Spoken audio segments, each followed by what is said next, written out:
نحمده ونسلم ونصلي على رسوله الكريم اما بعد فاعوذ باللہ من الشیطان الرجیم بسم اللہ الرحمن الرحیم۔ اسٹیج پہ تشریف فرما علماء اکرام، معززین ڈنڈوتی، تمام سامعین اکرام، السلام علیکم ورحمۃ اللہ وبرکاتہ۔ ایک پلڑے میں دو عیدیں، ایک پلڑے میں ہو یہ، ایک پلڑے میں دو عیدیں، ایک پلڑے میں ہو یہ، دونوں عیدوں سے ہے افضل عید میلاد رسول، دونوں عیدوں سے ہے افضل عید میلاد رسول۔ آج الحمدللہ یہ ہماری خوش نصیبی، ہزارہا خوش نصیبی کہ ہم سرکار شیخنا احمد درویش رحمت اللہ تعالی علیہ، المعروف جھارکھنڈی رحمت اللہ تعالی علیہ کے قدموں میں بیٹھ کر اس آقا کریم صلی اللہ علیہ وسلم کی آمد پاک کا جلوس نکال کر آج یہاں پر خوشیاں منانے کے لیے جمع ہوئے ہیں، جسے اللہ تبارک و تعالیٰ کہتا ہے اے محبوب تمہیں شکل بشری میں اگر اس دنیا میں بھیجنا مقصود نہ ہوتا تو میں یہ زمین نہ بناتا، یہ آسمان نہ بناتا، یہ چاند تارے نہ بناتا، یہ سورج نہ بناتا۔ مجھ سے پہلے مولانا نے بہت ہی، دو امام صاحب نے یہاں پہ تقریر کی، 5 منٹ کے اندر مولانا نے اپنی تقریر ختم کی۔ میں سمجھ رہا تھا کہ بہت زیادہ بولیں گے اور ہمیں کچھ سیکھنے کا موقع ملے گا، ہم محروم رہ گئے، ورنہ علماء کی تقریریں ہوتی ایسی ہیں کہ حیدرآباد سے ایک عالم دین آئے 50,000 روپے کا نذرانہ لے کر، ان کی عادت کیا تھی، آنکھ بند کر کے تقریر کرتے تھے۔ بٹھا دیا گیا، سامنے ہزاروں کا مجمع ہے، آنکھ بند کر کے مولانا بولنا شروع کرے۔ 1 گھنٹے کے بعد آنکھ کھولے تو سامنے پورا کا پورا مجمع غائب، ایک آدمی سے بیٹھا ہوا ہے سامنے، ایک جنا بیٹھے ہوا ہے سامنے۔ مولانا سوچے یہ میرا بہت بڑا عاشق ہے، پورے جنے چلے گئے، انہیں اکیلا بیٹھا ہوا ہے، انہیں میرا بہت بڑا عاشق ہے۔ جلسے کے بعد تقریر ختم کرتے کرتے مولانا بولے آپ کا بہت بہت شکریہ، سب لوگ چلے گئے، آپ اکیلے بیٹھے ہوئے ہیں۔ تو شخص بولتا مولانا تقریر سننے نہیں بیٹھا، یہ جو مائک پہ جو آپ تقریر کر رہے ہیں نا یہ میرا ہے، ہوتے ہی گھر کو لے کے آنا ہے۔ ایسی حالت آج ہماری ہے۔ الحمدللہ آپ بہت جلدی اپنی تقریر ختم کیے، لیکن آپ سے سننے کا موقع مجھے ملنا چاہیے تھا، لیکن میں محروم رہ گیا۔ میں بھی آپ ہی کی سنت کو ادا کرتے ہوئے 5 منٹ میں اپنی بات کو ختم کرتا ہوں۔ یہاں پر آپ لوگ جمع ہوئے میلاد مصطفیٰ صلی اللہ علیہ وسلم منانے کے لیے۔ آج کے دن ایک سوشل میڈیا پہ میں نے ایک پوسٹ کیا کہ آمد مصطفیٰ صلی اللہ علیہ وسلم کی عالم اسلام کو پرخلوص مبارکباد پیش کرتا ہوں۔ تو ایک صاحب کا مجھے میسج آیا کہ آج آپ آمد مصطفیٰ صلی اللہ علیہ وسلم کی مبارکباد پیش کر رہے ہیں، میلاد مصطفیٰ کی مبارکباد پیش کر رہے ہیں، لیکن آج ہی کے دن نبی پاک صلی اللہ علیہ وسلم کا وصال ہوا تھا۔ یہ بات آپ لوگوں کو بھی کہنے والوں نے کہی ہوگی کہ آج آپ لوگ جشن کیوں مناتے ہیں، جبکہ 12 ربیع النور شریف کو نبی پاک صلی اللہ علیہ وسلم کی پیدائش بھی ہے اور نبی پاک صلی اللہ علیہ وسلم کے وصال کا دن بھی ہے۔ مجھ سے پہلے مولانا نے کہا آج یہ جلسہ آپ لوگوں نے منعقد کیا ہے، یہ اسٹیج آپ لوگوں نے سجایا ہے، یہ لائٹنگیں آپ لوگوں نے ڈالی ہیں، یہ فوکس روشنی کے لیے ہے، یہ فوکس آپ لوگوں نے ڈالا ہے، روشنی کے لیے ڈالا ہے، کارپیٹ بچھایا ہے، اسٹیج لگایا ہے، کس لیے لگایا ہے کہ آج میلاد النبی صلی اللہ علیہ وسلم ہے، اس کا جلسہ ہے۔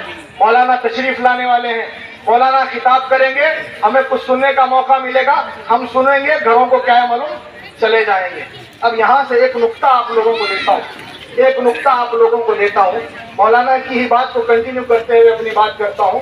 آپ لوگ غور کیجئے، یہ ہمارا جلسہ ختم ہو جائے گا، ختم ہونے کے بعد یہ اسٹیج نکال دیا جائے گا، یہ کارپیٹ اٹھا لیا جائے گا، یہ لائٹنگ جو لگائی گئی ہے اس کو نکال لیا جائے گا، یہ فوکس جس کو روشنی کے لیے یہاں پہ لگایا گیا ہے اس کو نکال لیا جائے گا۔ اگر نہیں نکالیں گے تو یہ بچے آگے جتنے آج انعام ان کے لے کر گئے نا، ان کے گھر کو صبح یہ لائٹنگ والا جا کے کھڑا ہو جاتا، کیا ہوا حضرت بول کے؟ کیوں یہ لگانے کی ضرورت کس لیے پڑی؟ آج ایک جلسہ ہے، یہ مائک سسٹم کیوں لگایا گیا؟ آج ایک جلسہ ہے۔ چلو قرآن کی طرف چلتے ہیں، قرآن سے پوچھتے ہیں قرآن یہ زمین کیوں بچھائی گئی؟ قرآن یہ آسمان کیوں لگایا گیا؟ سورج کو روشنی کے لیے کیوں پیدا کیا گیا؟ ان چاند ستاروں کو روشنی کے لیے کیوں پیدا کیا گیا؟ تو قرآن کہتا ہے کہ اللہ رب العزت کو اگر محمد مصطفیٰ صلی اللہ علیہ وسلم کو حالت بشری میں اس زمین پر بھیجنا مقصود نہ ہوتا تو یہ زمین بچھائی نہیں جاتی، یہ آسمان لگایا نہیں جاتا۔ یہ زمین اپنی جگہ پر ہے، آسمان اپنی جگہ پر ہے، سورج روشنی دے رہا ہے، یہ چاند ستارے اپنی جگہ پر ٹمٹما رہے ہیں، میرا رسول زندہ ہے، ابھی مرا نہیں۔ وہ لوگ مثال کا، وہ لوگ مثال کا، وہ لوگ مثال کا۔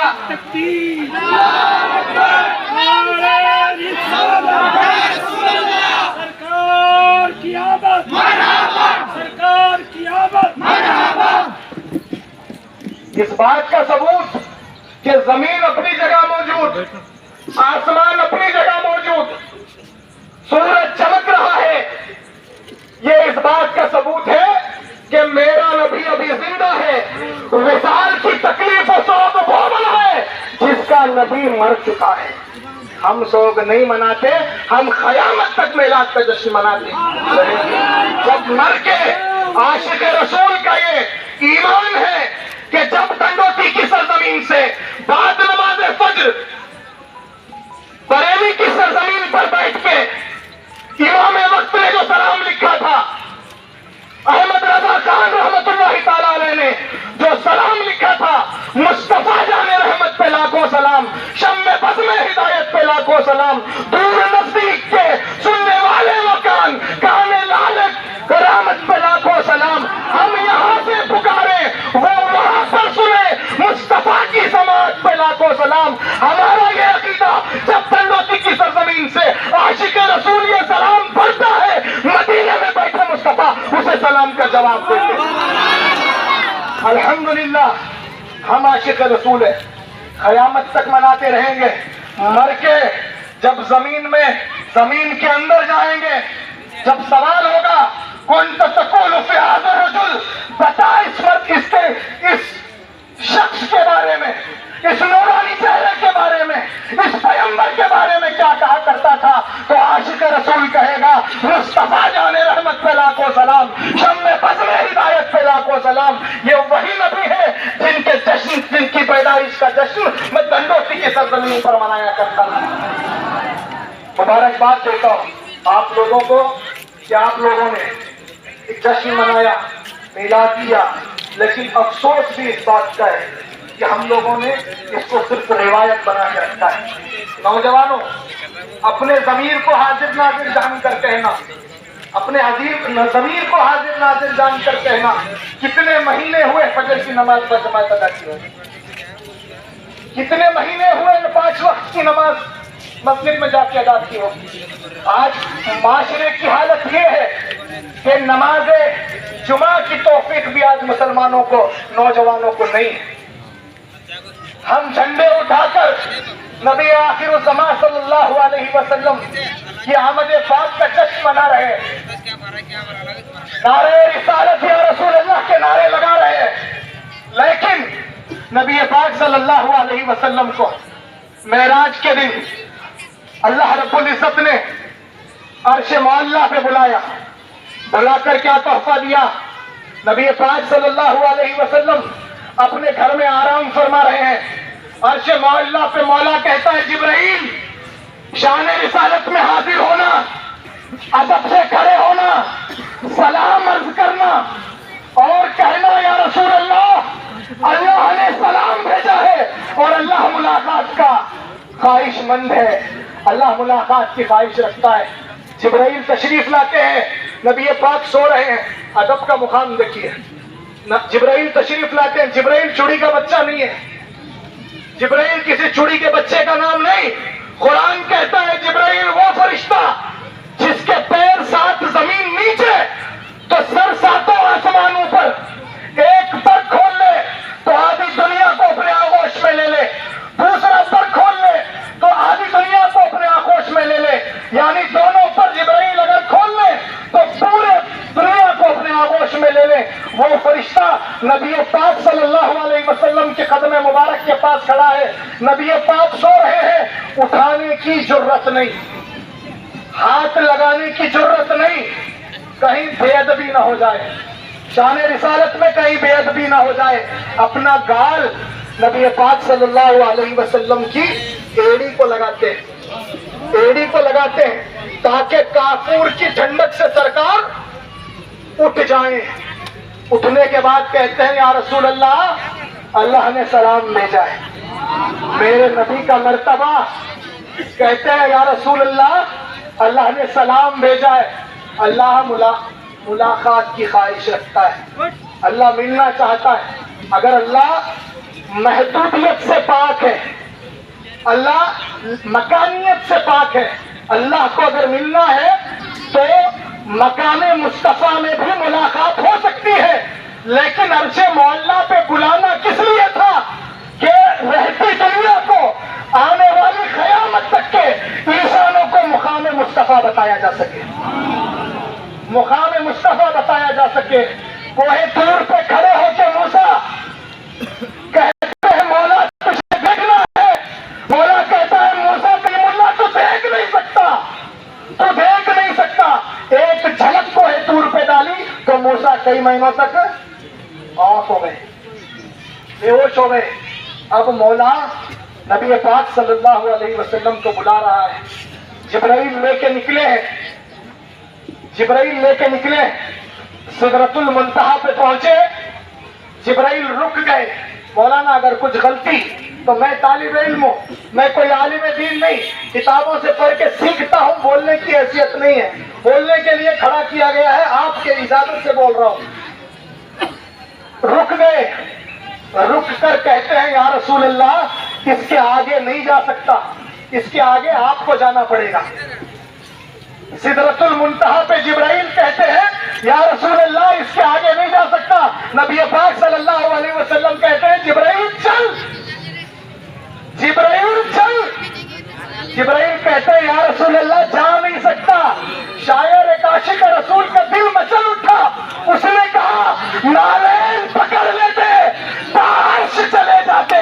جبرائیل نے کیا موقع ہاتھوں سے گنوایا, جبرائیل نے کیا موقع ہاتھوں سے گنوایا ہے. جب نبی پاک صلی اللہ علیہ وسلم نے جبرائیل سے کہا جبرائیل چل, جبرائیل کہتے ہیں رسول اللہ اگر آگے چلا گیا تو جل کے خاک ہو جاؤں گا.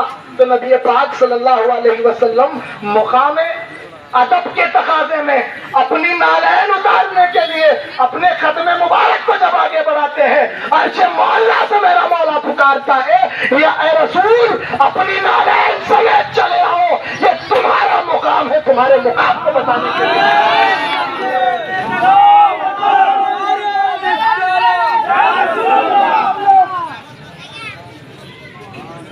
یہ مقام مقام رسالت ہے.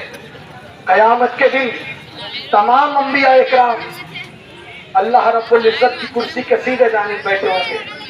اللہ رب العزت کی کرسی کے سیدھے جانب تمام انبیاء اکرام بیٹھے ہوں گے, اور الٹی جانب, جسے ہم الٹا جانب کہتے ہیں, اس ہاتھ کی جانب ایک کرسی پہ میرے آقا بیٹھے ہوں گے. سوچنے والا سوچتا ہے سیدھی جانب تمام اولیاء کو بٹھایا گیا. سیدھی جانب کہاں جانے کا راستہ ہے؟ جنت میں جانے کا راستہ ہے. سیدھی جانب جنت میں جانے کا راستہ, جنت میں جانے کے راستے تو تمام انبیاء اکرام کو بٹھایا جائے گا. اس جانب دوزخ کو جانے کا راستہ, دوزخ کو راستے کے جانے کے جانب میں نبی پاک صلی اللہ علیہ وسلم کو بٹھایا جائے گا. علامہ طاہر القادری صاحب اپنی کتاب میں لکھتے ہیں یہی مقام محمود ہے جس کا وعدہ نبی پاک صلی اللہ علیہ وسلم سے کیا ہوگا.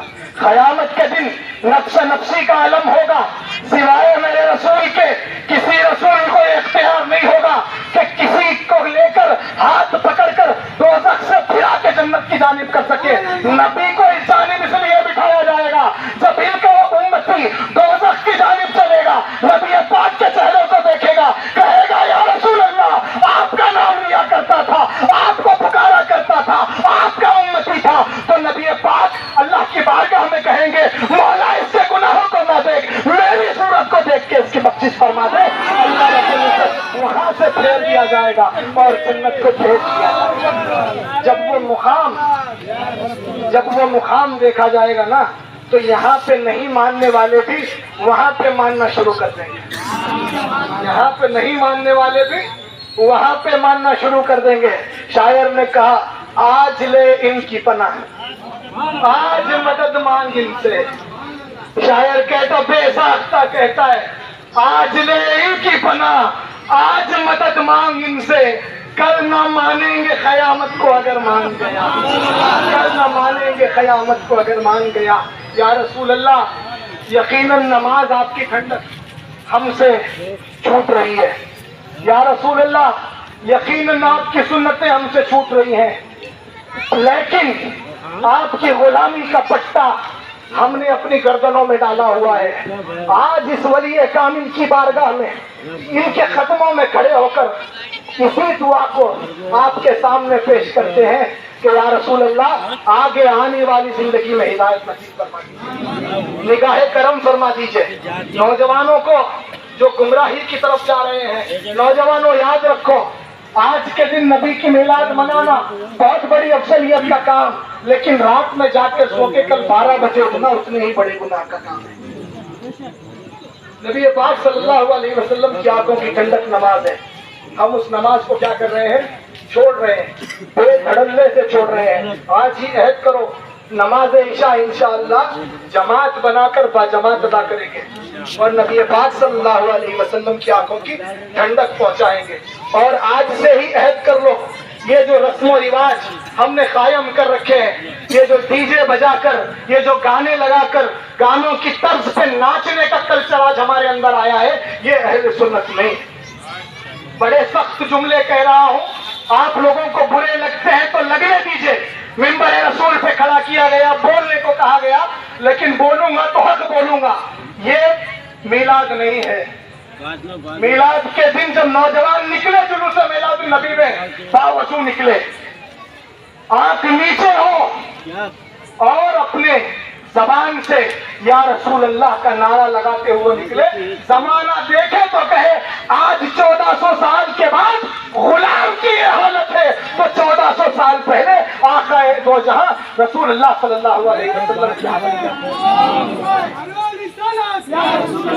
پھر سے ایک مرتبہ تمام مسلمانوں نے دنڈوتی کو اور میرے ہندو بھائیوں کو دل کی عمیق گہرائیوں سے عید میلاد مصطفیٰ صلی اللہ علیہ وسلم کی پرخلوص مبارکباد پیش کرتا ہوں.